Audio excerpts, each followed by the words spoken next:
Grimm's Fairy Tales, written by Jacob Grimm and Wilhelm Grimm. This text is based on translations from the Grimm's Kinder- und Hausmärchen by Edgar Taylor and Marion Edwardes. Narrated by Natalie Locke. The straw, the coal, and the bean. In a village dwelt a poor old woman who had gathered together a dish of beans and wanted to cook them. So she made a fire on her hearth, and that it might burn a little quicker, she lighted it with a handful of straw. When she was emptying the beans in the pan, one dropped without her observing it, and lay on the ground beside a straw.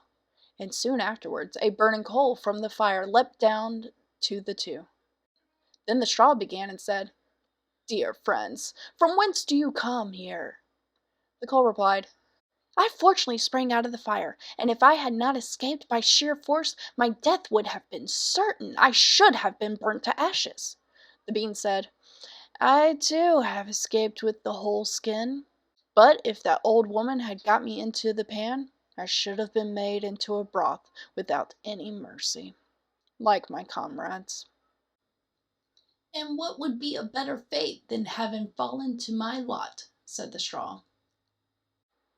"The old woman had destroyed all my brethren in fire and smoke.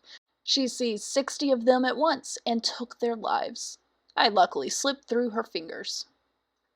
"But what are we to do now?" said the coal. "I think," answered the bean, "that as we have so fortunately escaped death, we should keep together, like good companions. And lest a new mischance should overtake us here, we should go away together, and repair to a foreign country."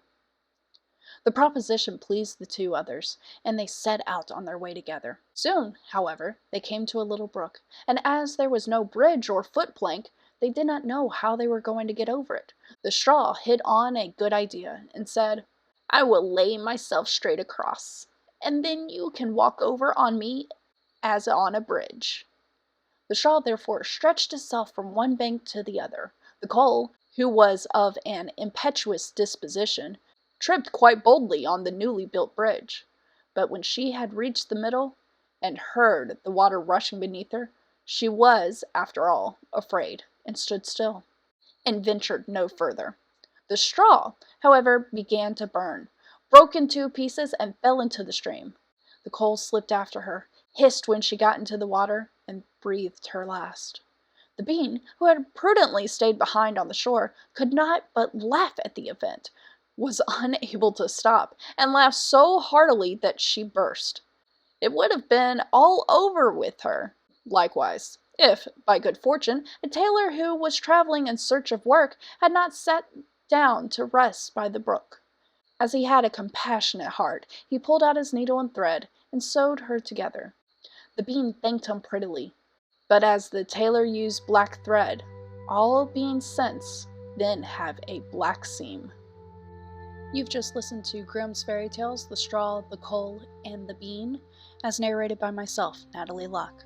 Please feel free to listen to any of the other public domain books that I've narrated, and give me any feedback that you have on my narrations.